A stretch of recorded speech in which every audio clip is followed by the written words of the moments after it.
देखिए, आज हम दो चर रैखिक समीकरण के सूत्र लेकर आए हैं। ये सूत्र बहुत इम्पोर्टेंट होता है सवाल बनाने के लिए, दो चर रैखिक समीकरण का। तो इसमें जो पहला सूत्र है a1/a2, इसको बराबर देकर काट देंगे, उसको डज नोट बोला जाता है, b1/b2। तो ये जो होता है जो प्रतिच्छेदी रेखा होता है, प्रतिच्छेदी रेखा होता है। इसमें इस टाइप का रहेगा a1/a2, डज नोट b1/b2, इसको प्रतिच्छेदी रेखा कहते हैं। इसको और एक कहते हैं, इसमें इसका एक होता है संगत होता है, ये इसका मान संगत भी होता है। इसका एक और मान होता है जो केवल एक हल होता है, इसका केवल एक हल होता है।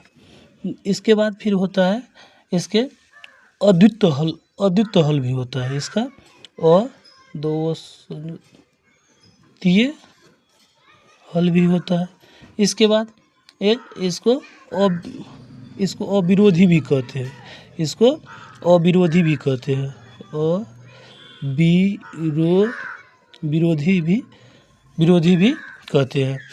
अब देखिए इससे अगला वाला अब क्या कहता है, a1/a2 बराबर b1/b2, डज नोट, इसको क्या करेंगे, डज नोट कर देंगे, डज नोट c1/c2।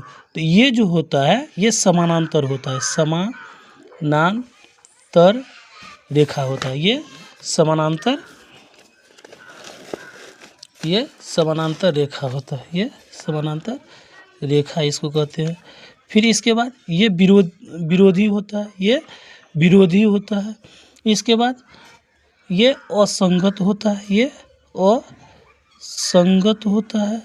इसके बाद ये जो है कोई हल, इसका जो हल जो होगा वो कोई हल नहीं होगा, कोई हल नहीं होगा, इसका कोई हल नहीं होगा। इसके बाद हम अगला सवाल के लिए अगला सूत्र जो इसमें एक और आता है,